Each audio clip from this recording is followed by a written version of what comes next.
This video is for informational purposes only and does not constitute legal, financial, health, or medical advice. Transportation Challenges of the Aging Nation, a quest for accessibility and inclusivity. What if we told you that by 2034, seniors will outnumber children in America, and that this demographic shift is about to completely transform how we think about transportation? Stick around, because today we're diving into one of the most overlooked challenges facing our society right now. America has entered a new demographic reality, and it's happening faster than most people realize. Our population is rapidly aging, while birth rates hit historic lows. This creates massive challenges for transportation systems that must serve growing numbers of elderly people who can't or won't drive, all while fewer young people enter the workforce to support these systems. So let's explore what tomorrow's transportation will look like and discover the solutions that could keep our communities connected. The numbers don't lie. America's demographic shift. Here's where it gets really interesting. The U.S. fertility rate dropped below 2.1 births per woman in 2010, and it's been falling ever since. By 2023, it hit a historic low of just 1.6 births per woman. That's well below what we need to replace our population. Meanwhile, Americans are living longer than ever. Life expectancy is increasing by 2 years every decade. Think about that for a moment. By 2034, that's just 10 years away, seniors age 65 and older will outnumber children under 18. This year alone, all baby boomers will surpass 65. Now, you might be thinking this sounds pretty doom and gloom, but here's the thing.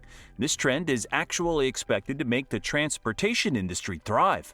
This prosperous generation, accustomed to personal mobility, will drive demand for convenient senior-focused transportation solutions for decades to come.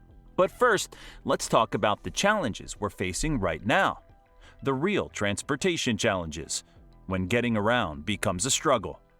Aging brings some tough realities. We're talking chronic illnesses, arthritis, balance problems, vision loss, and hearing impairment. Many seniors need mobility scooters, wheelchairs, and modified vehicles just to get around. Here's the problem.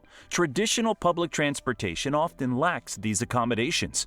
This creates real barriers to essential services and seriously reduces quality of life. Safety concerns we can't ignore. Let's be honest about something difficult. Cognitive changes can impair safe driving. Without sharp memory, quick decision-making, and full attention, drivers can endanger themselves and others. And here's the reality check. We're still decades from fully autonomous vehicles dominating our roads. On top of that, fixed incomes make vehicle ownership, maintenance, and insurance challenging for many seniors. It's a perfect storm of problems. The isolation crisis. But wait, there's more to this story. Geographic isolation makes everything worse. Public transportation is limited or non-existent in less populated areas, making car ownership absolutely vital. Seniors who can't drive face significant barriers to healthcare, groceries, and social opportunities. And get this, adults who don't drive are more likely to develop depression. Missed medical appointments due to transportation barriers harm entire community health outcomes. So what are the solutions? I'm glad you asked. Alternative transportation. What's working now? Public transit and paratransit services. Robust public transport networks offer the most cost-effective solution. Here's a stat that might surprise you. Every dollar invested in public transportation returns $4 in economic activity while reducing emissions. Paratransit serves people with disabilities using wheelchair-accessible vehicles with flexible routes and schedules. Private taxis and rideshare apps provide the most versatile options. But here's where the gaps show up. We're missing service in small towns, limited wheelchair accessibility, geographic boundaries, unreliable schedules, and high costs for comprehensive private services. Medical transportation that actually works. Now, this is where things get interesting. NEMT, that's non-emergency medical transportation, connects medical facilities with people lacking vehicle access. Get this, 40% of users are seniors. This creates a specialized geriatric service that's actually covered by Medicaid. These are door-to-door services using ADA-compliant vehicles with trained drivers and flexible scheduling software. NEMT helps seniors with chronic conditions like diabetes, heart disease, and arthritis avoid missed appointments. This reduces hospital readmissions and saves taxpayers money. It's a win-win. Community heroes filling the gaps. Local organizations are stepping up big time. We're seeing senior shuttle services, volunteer driver programs, and nonprofit partnerships. These allow elderly residents to access social activities and essential services, often at reduced or no cost. But what about the future? That's where things get really exciting. The future is almost here. Modern cars are already including adaptive cruise control, automatic emergency braking, and collision warnings that help seniors drive longer safely. But here's the game changer. Waymo already operates commercial autonomous taxis in Phoenix, Los Angeles, and San Francisco. Tesla promises robo-taxi launch in 2026 and unsupervised self-driving on production vehicles. Meanwhile, companies like Lyft and Uber are offering simplified interfaces, voice controls, and family scheduling options, plus rideshare training specifically for seniors.